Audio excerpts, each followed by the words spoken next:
have received a letter in our staterooms. The captain let us know immediately yesterday that something was up, and then a letter has arrived to our room explaining the situation. And this is a situation like I've not ever been in before. On over 40 cruises, I've never had this happen. Things have gone wrong. But let's back up a bit because the day started off uneventful as I boarded a bus and headed out of the port of Hambantota, headed out to Udawalawe National Park on a safari. Now, Udawalawe is only about 40 miles from Hambantota, which on paper sounds like nothing, but the drive is about an hour each way, and let me tell you, that hour goes by fast because the road to Udawalawe is an experience all on its own. What really made this drive memorable was what was sharing the road with us. I'm talking about stray dogs wandering across the highway like they owned it, cows just standing there completely unbothered, and then, and I was not expecting this, water buffalo, actual water buffalo right there in the middle of the road. Our driver navigated all of it with the kind of calm that tells you this is just completely normal here. And honestly, it kind of sets the tone for a country where wildlife and daily life just coexist in a way that's really unlike anywhere I've ever been. Now, when we arrived at Udawalawe National Park and transferred into our safari vehicles, I genuinely had modest expectations. I thought maybe we'd see an elephant or two out in the distance and call it a great day. I was so wrong though, because Udawalawe is home to around 600 Sri Lankan elephants, and on this day it felt like we saw most of them. I'm talking hundreds of elephants, herds moving through the grasslands, elephants at the water's edge, mothers with calves right alongside the road. It was unlike anything I have ever experienced. Nothing could have prepared me for the sheer number of elephants that we saw. And these aren't just any elephants. The Sri Lankan elephant is actually its own distinct subspecies of the Asian elephant, and it's the largest of 3 Asian elephant subspecies. They can stand up to nearly 11.5 feet tall and weigh up to 12,000 pounds. And y'all, that's about how much I weighed at the end of a 12-day cruise. But Sri Lanka, remarkably, has the highest density of elephants in all of Asia. So this tiny island nation in the Indian Ocean is one of the most important places on Earth for elephant conservation. Udawalawe National Park itself was actually created because of a conservation need. Back in 1972, when the Udawalawe Reservoir was constructed, it displaced enormous numbers of wild animals from their natural habitat.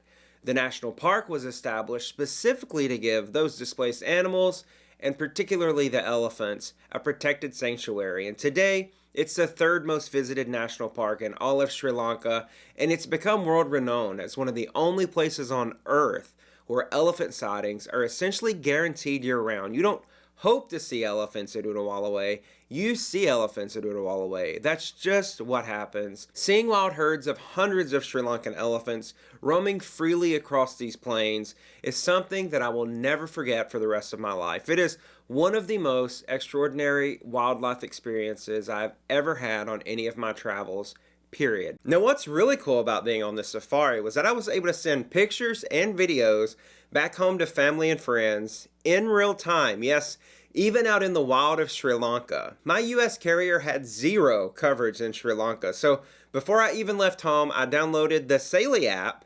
I picked a plan and had it installed on my phone in just minutes. No physical SIM card, no waiting in line at the airport, no getting scammed by some random guy selling SIM cards outside the terminal. And one of my favorite things about it was that I only had to install it once, meaning I had the same eSIM the entire trip across Asia. Every country, no swapping, no hassle involved.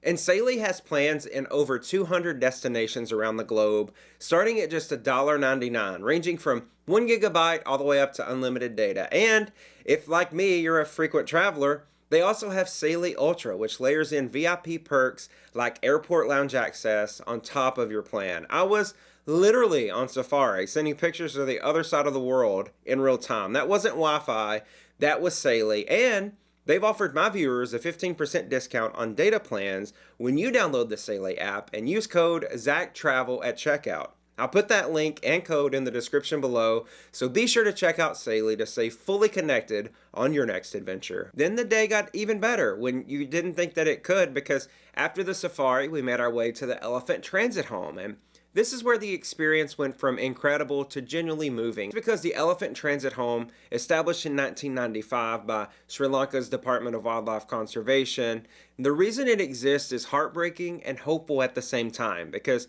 in Sri Lanka, human-elephant conflict is a very real and a very serious problem. As human settlements have expanded into the elephant habitats over the decades, conflict has grown, and up to 3 elephants per week are killed in Sri Lanka as a result. And many of those elephants leave behind orphaned calves, baby elephants that cannot survive without their mothers. And this facility exists to save those calves. And what makes the elephant transit home different from other elephant facilities? It's its philosophy. The entire operation is built around one goal: releasing these elephants back into the wild, not keeping them, not making them perform, not making them comfortable around people. The exact opposite, actually. The staff deliberately minimizes human contact so that these animals retain their wild instincts. Before release, they even bathe the elephants in a mixture of dung to remove the human scent and reduce the chance of rejection when they rejoin a wild herd. Every single decision is made with a release in mind. And I like that they actually release them with the GPS device so that they can monitor how they're doing in the wild, making sure that they're being accepted into the wild.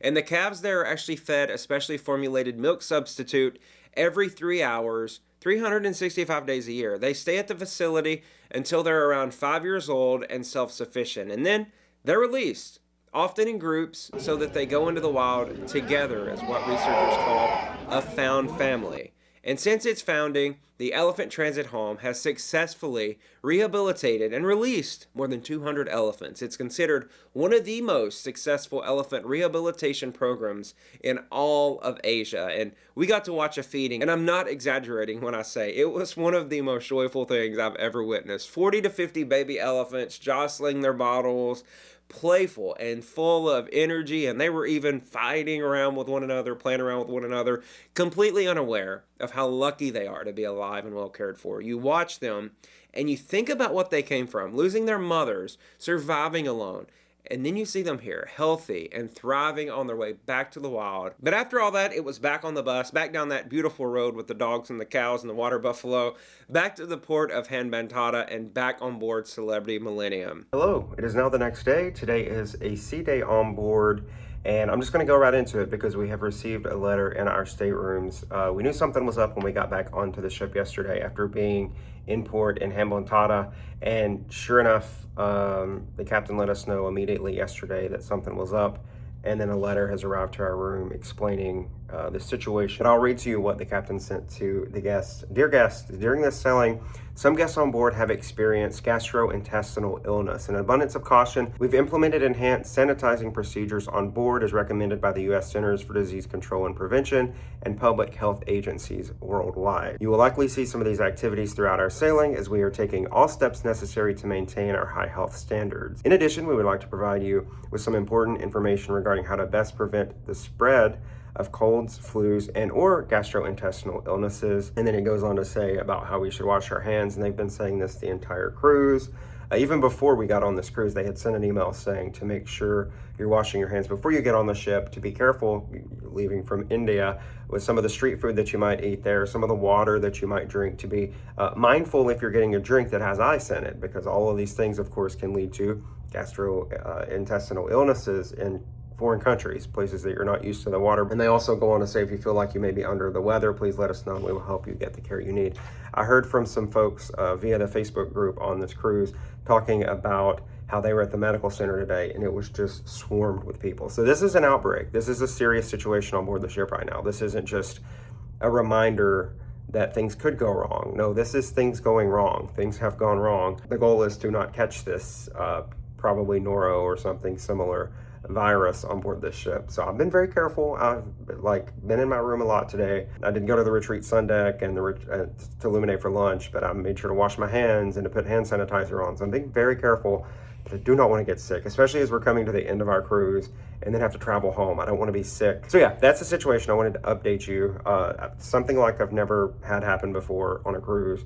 So very wild, but just cross your fingers that I don't get sick. I'm doing all I can, but it's just a reminder to you to wash your hands when you're on a cruise. You know, wash your hands constantly. You just think about all the surfaces that you touch. Like, I'm about to leave and go to dinner. Think about all the surfaces I'll touch between here and the dining room. Handrails, elevator buttons, doorknobs, chairs, and seating. Oh, I hope I don't get sick.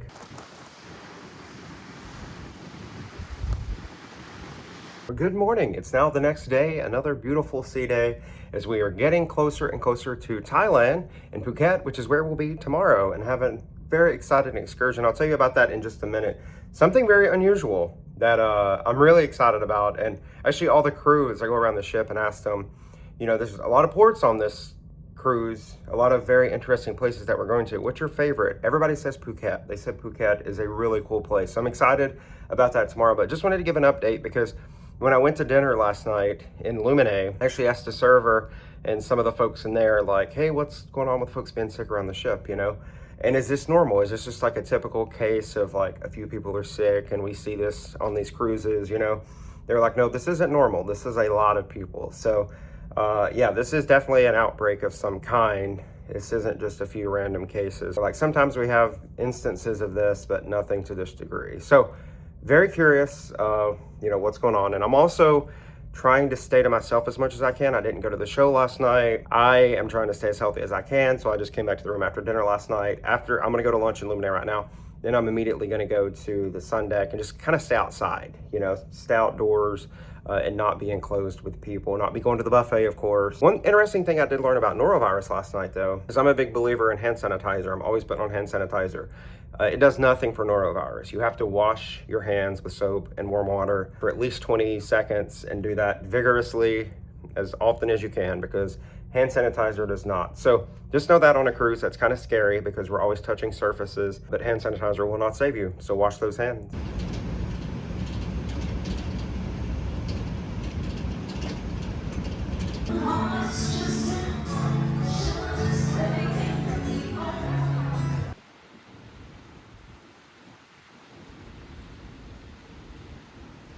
Today we are in Phuket, Thailand.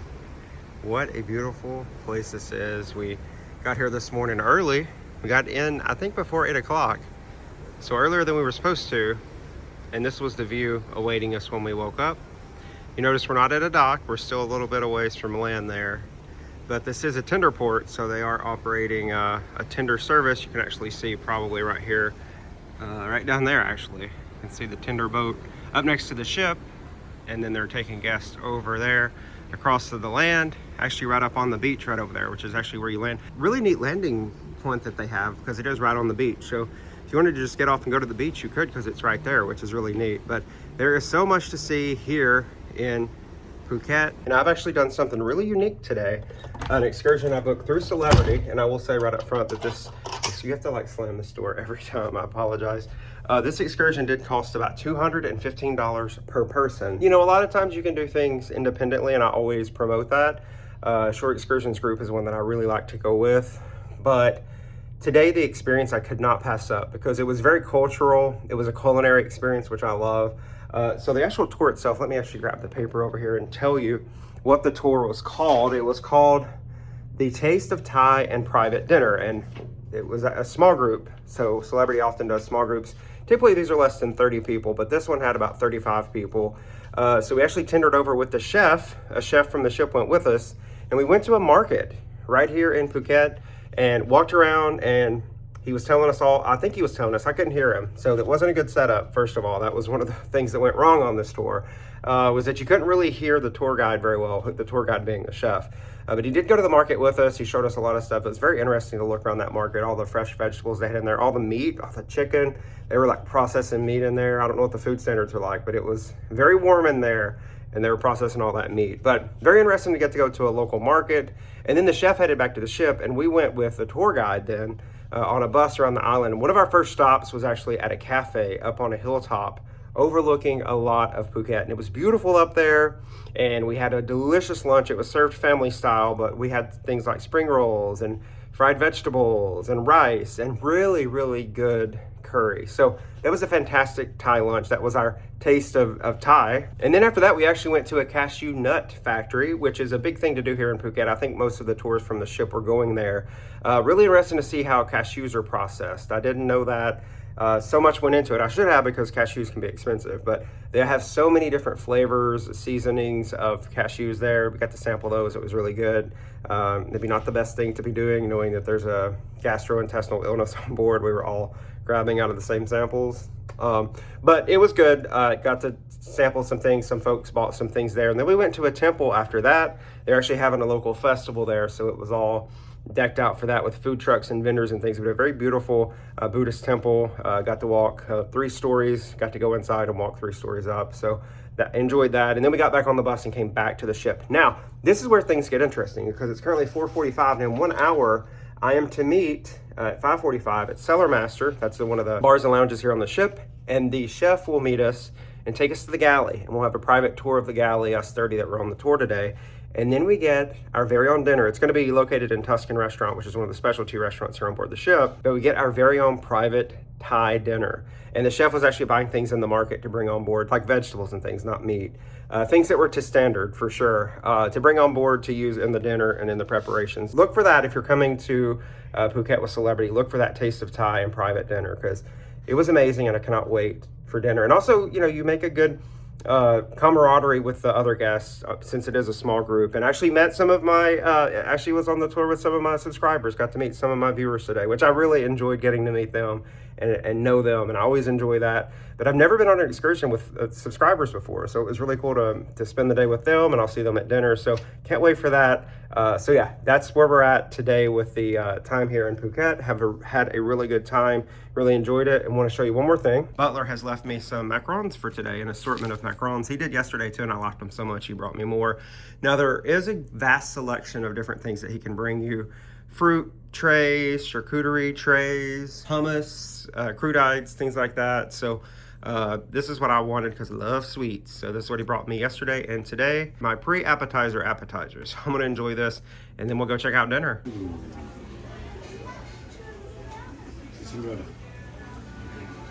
Well, hello. It's now the next day after the dinner. Just wanted to let you know real quick how the dinner was, and also some developments on that short excursion, because some things happened at the dinner, basically. So we met at 5:45 in Cellar Masters, which is a venue here, a lounge here on the ship. They had everyone sign release forms, and these release forms were basically saying, you're about to go into an active galley. You know, they're preparing dinner. The floor might be slick. There might be things in there. You release Celebrity, Royal Caribbean from all liability if you were to fall or something was to happen to you in there. So we signed our lives away, basically. Paperwork, 2 or 3 forms. There was even one stating that no one had been sick the past 72 hours or with someone who had been sick the past 72 hours. So we did all that, and then they finally came and got us after about 30 minutes of waiting. Past the time we were supposed to meet up, they came and got us and took us to Tuscan restaurant, which is where we were supposed to begin the meal. Oh, that's where we were gonna go into the galley. They actually walked us. There is a window in Tuscan, if you've been in there before, that you can see into the galley. Sort of waited like, okay, well, when are we gonna go, into the galley? We never did. They took us and sat us at the table, had a delicious dinner. I will say some of the dinner was disappointing. I'm showing some of the clips here of what we had. The first appetizer was really good. We had some soup that was really good. That soup was really spicy, and a lot of folks actually had to get up and leave the table because it was so spicy. But I love a good spice, and that soup was really spicy. The soup was the best part of the meal, though. It felt the most authentically Thai of everything that we had. And then we had a crab cake with some papaya salad, which was good. The papaya salad was good. The crab cake, I'm like, all right, this is the crab cake y'all typically serve in Tuscan restaurant. Then I was picking up on it, because for the main, we had a beef tenderloin, and I thought, you know, they were gonna make it a little bit more Thai than that. It was beef tenderloin with green beans with like some Thai seasoning on the green beans, and then like some jus sauce. Because, you know, I was thinking we're gonna have some authentic Thai dish, you know, this is what this excursion's been built up to be. But it wasn't like that. The dessert was good, though. The dessert was probably next to the soup as being like the best, like most authentically Thai. So very disappointed in that, but very disappointed that we didn't get a galley tour. So earlier today, I went down and talked to the short excursions desk about this and shared, you know, what I thought about the food. I'm like, I'm just giving you some feedback. I'm not here to complain or to be one of those people. Just here to let you know. And then I told them also about like, hey, we didn't get a galley tour. And this was advertised in the short excursion that a galley tour was part of that. And I was like, that's a big reason why I booked that, because I love things like this. I love cooking and culinary arts and things, so it would just be nice to go into the galley. They said, yeah, a lot of people have been complaining about that. So just got a phone call in my stateroom, and they've actually given everyone that goes down there and complains, again, I wasn't complaining, but anyone that goes down there and states the same claim, 20% off that excursion. So it's already on my account. It's like a $40 credit back onto my account. So they did me right by that, but I don't understand why we didn't get to go into the galley. Maybe it's because of the gastrointestinal illness or something, but that was a different experience. It was a 12-hour day though, because we started at like 9:45 and the dinner went to about 9:45, 8:45, 9 o'clock last night. But a great group of people. I really enjoyed the people that I met on that tour and got to sit with at dinner and throughout the excursion. So it really had a good day, and I do recommend it if you want to do something different. It's not the typical short excursion, you know, like going to the beach or going to sightseeing. You know, we actually went to the market and had a purpose at the end when we were going to come back and have this special dinner. We'll say special dinner. So that's it. That's our day in Phuket. That's our time in Sri Lanka. And I want to say thank you so much for watching this video. I hope you enjoyed it and found it informative. If you did, please go down below, give me a thumbs up. Consider subscribing to the channel if you haven't already. So thank you for watching, and I'll see you on the next adventure.